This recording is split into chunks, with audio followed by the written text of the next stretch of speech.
I went to church, the preacher preached about operating in your gift. He said, people will suffer if you don't operate in your gift. Ooh. I quit my job that Tuesday and moved back, and I started my company. That's how I got back to Memphis. This is a journey. Let me take you on a journey. There will still be The journey. The journey. New sheriff in town, and his name is The journey. Journey. This thing is bigger than Nino Brown. This is The journey. The journey. What is it that moved you? The journey. The journey. Welcome back to another episode of The Journey. I'm your host, Larry Robinson, and today we have a Memphis icon who's actually from the SIP. But before we get to that, we got to get to our quote. Quote comes from the great Oprah Winfrey. Doing the best at this moment puts you in the best place for the next moment. What does that actually mean?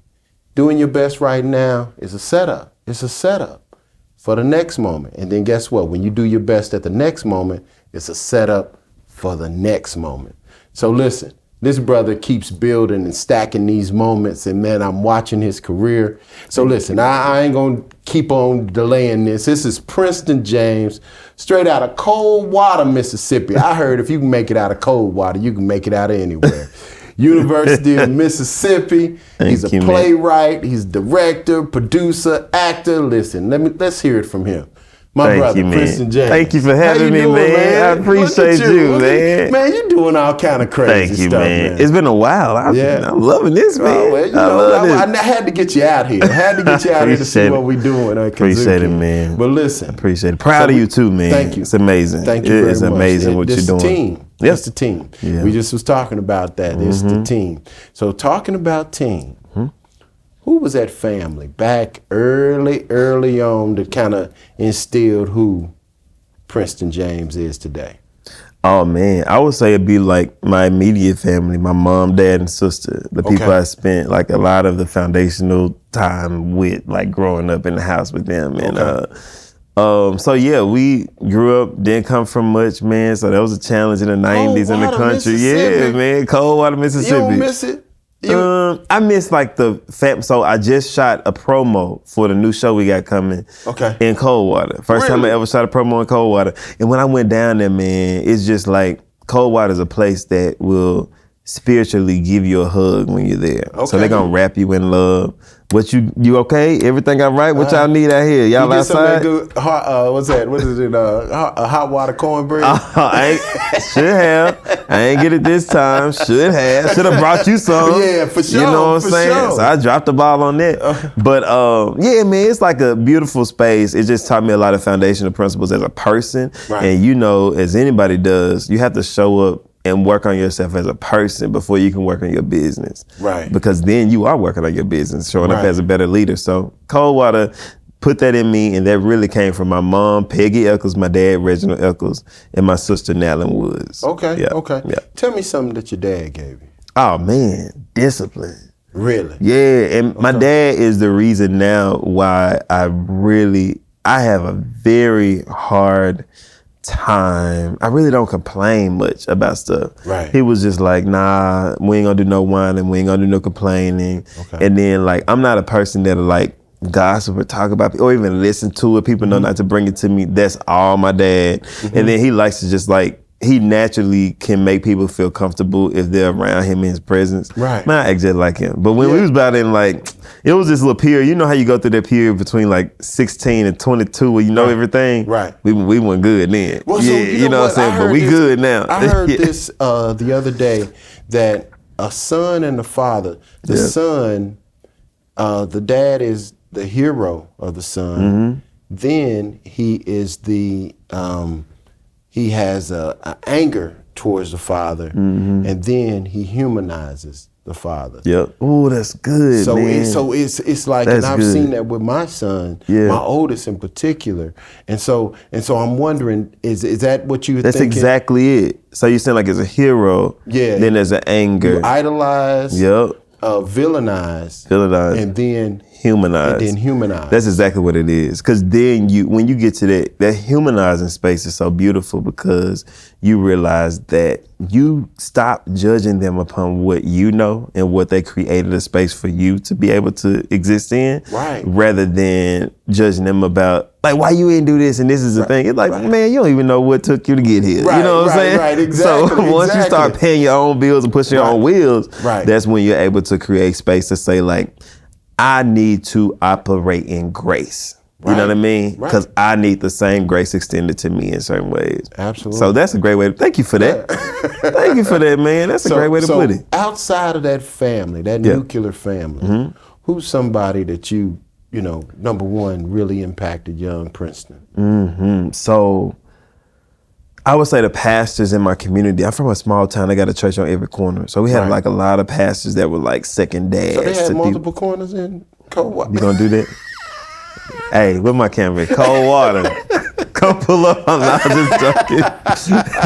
Don't y'all give him no hot water cornbread at the Sunday dinner. So we got multiple corners, and there's a church on every one. Really? Yes, sir. Okay. So the pastors of the churches and like the mothers and like, you know, black women are always special wherever they go. You know what I'm saying? They're like the special. Give me a shout out somebody. So I would say Pastor Givens, Pastor Capers used to be there when I was a kid. So many. Pastor Strong was there. So many other people. Then like black women that were in the church, like Miss Pitts, Miss Rosalind Reed, all of my aunts and uncles, just so many things, so many people that were like that provided wisdom and guidance when my parents weren't around. Right. And it just always was like a big spiritual hug, man. Even when they were disciplined, like they were having to be disciplinarians to you, it was still out of love and protection. It was never out of anything that was malicious. So I'm just super grateful to be I was raised in Coldwater. I figure it's a gift. How different are you from the person you dreamed you would be as a kid? Oh man. So I think I'm like, in part ways, I never would have imagined, because I used to just want to be an actor on film. You always wanted to be an actor? Since I was 8 years old. I wanted to be a film actor specifically. So I did, and I knew something was different and creative in my brain, but I was a little bit ashamed of it because it wasn't like really the cool thing. But I was like, my brain just won't stop moving. What's going on? But so I did not expect to be a writer, director, producer. So that's definitely different. And then like in my 9-year-old self, I was just like, you know what? I want extreme financial stability. But now I want extreme peace.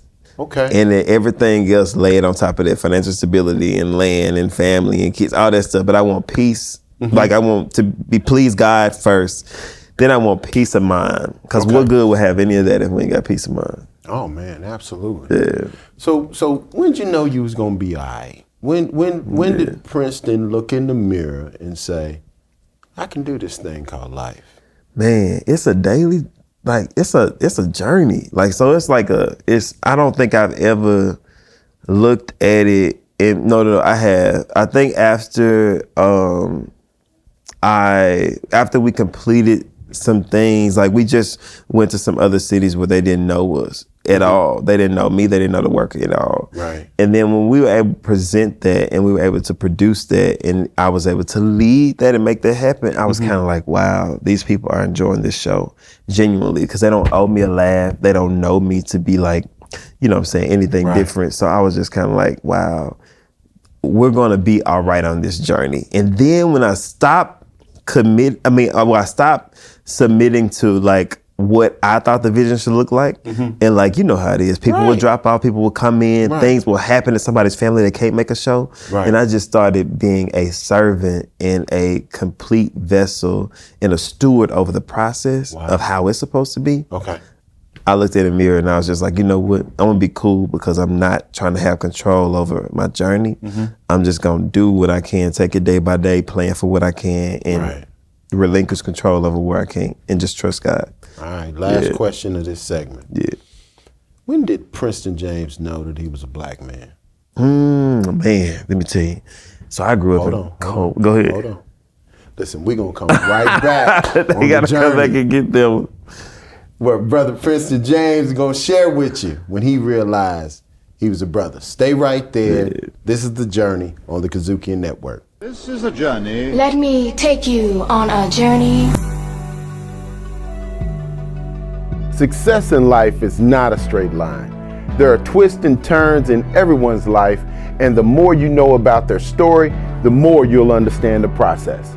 Kazukian Media Group proudly presents The Journey, a show that features successful black men in Memphis telling their stories of their lives and the ups and downs they've encountered on their ultimate road to success. We believe The Journey will encourage young men and help them see that life is a journey. Watch The Journey, hosted by me, Larry Robinson. Brought to you by the Kazukian Media Group in partnership with the Delta Boulé.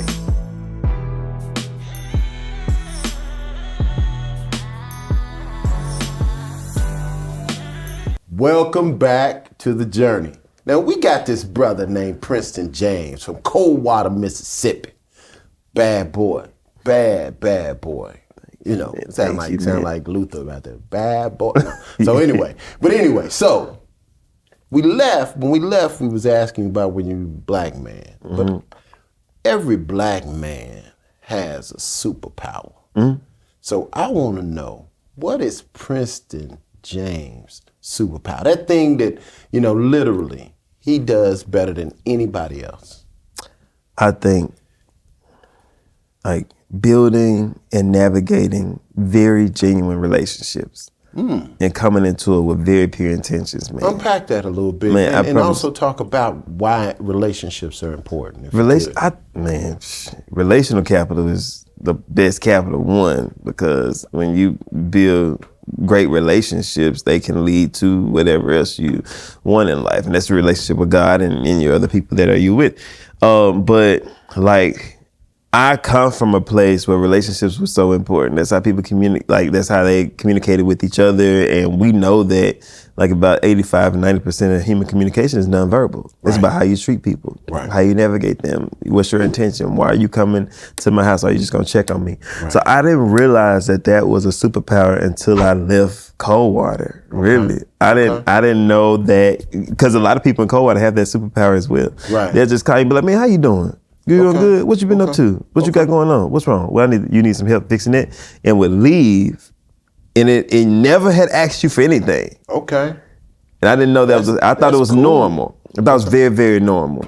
And I've also seen, I have to credit a lot of the success out of, you know what I'm saying? We're still on that journey. We got a long ways to go. But a lot of the success to get here based on building very genuine, authentic relationships. Now, they all don't work out, and that's okay, you know what I'm saying? Because people have their own traumas, and I go through mine, and we get it. But ultimately, just building those authentically genuine relationships and making sure to maintain them and like engage with, you know what I'm saying, people. I just seen that as being a superpower, because people have told me that over and over again, that they waited on me to ask them for things, and they'd be like, you ain't never asked me. And I'd be like, well, I didn't want to at the beginning, you know what I'm saying? Right.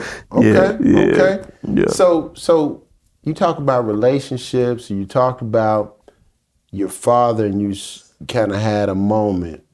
So tell me about the last time that butt got warmed up by your dad. Oh man, woo, it's been a while. You talking about, like, because you know they can do it verbally now, and even at this age, you know what I'm saying? Same impact. Yeah, same impact. Well, let's go with the actual physical one. Oh, last time I got a whooping when I was young, probably, man. Last time my daddy had to put his hands on me.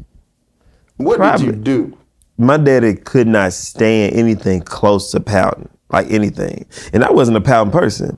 So even if I wasn't like the same, that was considered pouting. So I never got the chance to do all this. Right. That wasn't even it. You wasn't stomping your feet or none of that? Man, no. No, I don't even know what that feels like. You know what I'm saying? So it was always like, if you say, man, oh, can we go to the skating rink or whatever? Be like, nah, I can't go to that. And I'd be like, that's pouting. It could be something that small. You'd be like, son, no. You know what I'm saying? You can't. And he didn't beat me in no aggressive way, but it was just like, I remember getting a whipping for that, of saying, like, you won't always get your way. You need to be okay when somebody tells you no. You ain't got to be happy about it, but I know you. You know what I'm saying? And I know you have an attitude and you're responding like this because of this. So I think that's the last time I got a whooping. I'm trying to think when I've done like something that really, really warranted a good whooping. I think I was fighting my cousins or something, man. Last time I got like one of those whooping where they start in one room and end up in another. You know what I'm saying? That's how last time. Yeah, that's one of them. You know what I'm saying? Got to come through the door and like get chased and all that. That was probably when I was younger, fighting with my cousins, man. So I was probably like, why you over there doing that? That's the last time. The last verbal joint was when somebody did something to me like a few years ago and broke into some stuff that we had with the company, and I wanted to like, man, I was like, Dad, this ain't right. Now you would have went and whatever. And he was like, nope, you can't say nothing to him. You better not retaliate. God's been too good to you, and if you had the opportunity to give it all away tomorrow, if you know what I'm saying, if somebody else wrote this check for y'all, you'll give it away to somebody and wouldn't even blink an eye. That means it's not worth it. That means they gotta reap that harvest of what they sowed in those bad seeds. You don't have no parts of it because they can drag you into that if you go and like, you know what I'm saying, want to argue with them. Oh, that's deep. Yeah, man. The part about if someone would have wrote a check for you, you would have given this stuff away. You gave this stuff away. Yeah, we would have gave it away anyway. Because think about it. We all got those things that are valuable to us now. Right. But if circumstances were different, we would give it all away. Yeah. In a blink of an eye. Wouldn't even think twice. Wouldn't even think about it. Wouldn't even go in there and check around and see what else you want. And so what struck me on that was if somebody came in and said, look, man, I'm going to buy you all cameras and whatnot, and we're going to hook this all up. But, you know, give us what I'd be like, yeah, man, hey, man, come pick up these cameras, y'all. I Click give it away. Click on Facebook. Y'all come get this stuff. Yeah, come get this stuff, man. Exactly. Right. So if it ain't that, man, he'll be, my daddy like, you know what I'm saying, he country, but then he got a little gangster in him. So he be like, man, quit worrying about all that. You know, so that's how he'll tell me. And then be like, don't be worried about all that. You on a journey. Do not let nobody take you out of your focus. And after I prayed about it, I got that from like 4 other individuals that didn't even know each other. That was one of the hardest things I had to do in the past few years, was just like let that go. And I did, and it was a great process after that, yeah. Now, you decided that you were going to go from Coldwater to the University of Mississippi. My parents decided that. Oh, really? Yeah, I wanted to go to JSU. Oh, you wanted to go to Jackson State? They're going to be mad I said this, but yeah, that's my truth. I want to go to JSU. And okay, tell us about that, because I'm sure I would have been pouting. I would have been pouting. Now, that one time I did, and I was 17, 18 at the time, so I could pout away from them then. I was too old to get a whip. So, man, I'm talking about since 7th grade, I wanted to march with the boom. Right. 7th grade. I'm talking about it was tracks in the yard of me marching. March with the boom. Yeah, man, I went to march with the boom. Yeah. So I was like, okay, I'm gonna march with the boom. Cool, got the grades, whatever. Now I graduated number 2 in my high school class. Whoa. Yeah, nah, it wasn't nothing like that in college, so. Right. It left, you know. So, too many distractions, you know what I mean? Right. So, no, I wasn't too many distractions. It was me. It was all me. But I graduated number 2, so I had a full ride to JSU. So when I went to audition for the band, I was just like, hey, I already got this paid for. I can just get in the band in March and y'all ain't got to take no money out of it. So I was like, so I went to audition for the band. I played tuba, sousaphone. $1.30 wet. Went down there, auditioned for the band, man, and it was for Dr. Liddell. I never forget it. And he was like, oh, okay, cool, you pretty good, whatever. I think he said something more stoic, but I took it as you pretty good. Right. So went down there, auditioned for the band, came back home. My dad snuck me down there. My mama don't know we went down there. And then my mama was like, you ain't going to no JSU just for the band. And I said, what? That's what you mean? School paid for. You ain't going to JSU, you going to Ole Miss. I said, I'm not going to Ole Miss. I'm not talking to nobody down there. I'm not finna go to Ole Miss, whatever, blah, blah, blah. And then they dropped me off at band camp at Ole Miss. And obviously the bands are completely different. Right. You know what I'm saying? So dropped me off down there.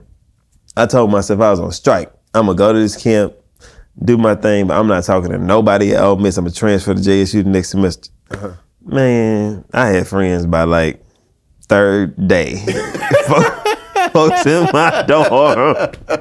We was having like a good conversation, man. Because I talk to this if you talk back, man. So I just, made friends, built relationships, and it it went from there. I had fun. I think I would have had the same fun I would have had a different fun at JSU, but they made the point of like, hey, you need to get in a more diverse environment or whatever. You've been at a HBCU your whole life since Head Start, so around all of us. And they had their reasonings in the early 2000s of why they did it, which is, it was my path, and I submit to that. Right. Now, that's my only thing in my back pocket that I'd be like, man, I ain't get a chance. If I'd have got to go. Just to put the uniform on, man. Really? That's it. You know what I'm saying? Just to march down the field. I couldn't go to the Classic for years. Oh, man. Couldn't stand it. I bet. Couldn't stand it. That's the thing that's the only thing I can say, like, man, I missed out on that. That's the only thing in my life that I'd be like, I mean, we have other smaller things. Right. But that's the only thing that I'd be like, man. Mm-mm. So I'm going to go back. Mm-hmm. When did you realize you was a black man? Man, I realized I was a black man when I went to Ole Miss. Yep. Really? I knew I was there a moment? I knew that, like, so when I was in Coldwater, I realized the value of a black man. Okay. Because we were valued, you know what I'm saying? Those black women made sure to empower us in ways that were action-based, you know what I mean? Right. When I went to Ole Miss, I realized I was a black man in society. I don't think there was anything that happened. I never had a very blatant racist experience at Ole Miss. Nobody ever called me the N-word or anything like that. Okay. But I was not oblivious that it existed. And that was my first time it was ever systemic. Okay. I had never known that it was that. And that's when I realized, okay. Was there a moment that you can speak of that you realized you were treated differently? I think the moment, I'm trying to think. I think I heard of things, and friends that I know and trust were telling me truth about experiences that they were having on the campus. Right. And they were very brave people, so they were speaking out on stuff. You know what I'm saying? Not everybody was. You know what I'm saying? Right. So when they were speaking out on stuff, I was like, man, that's a black man doing it. I'm a black man. So I stand in solidarity with this black man of feeling like this and feeling like there are some things that need to change. Okay. Because I was down there when, they burned the flag, when Obama got, you know what I'm saying? Oh, I was there when all this stuff happened. Because I was there from 2005 to 2010. Wow. It took me 5 years to graduate. Yeah, well, I understand that. We ain't gonna talk about that. You know, we're gonna talk about that part. So how was the transition? Going from Coldwater, then you go into Oxford, which is another small town and a little city from the standpoint of Ole Miss and University of Mississippi.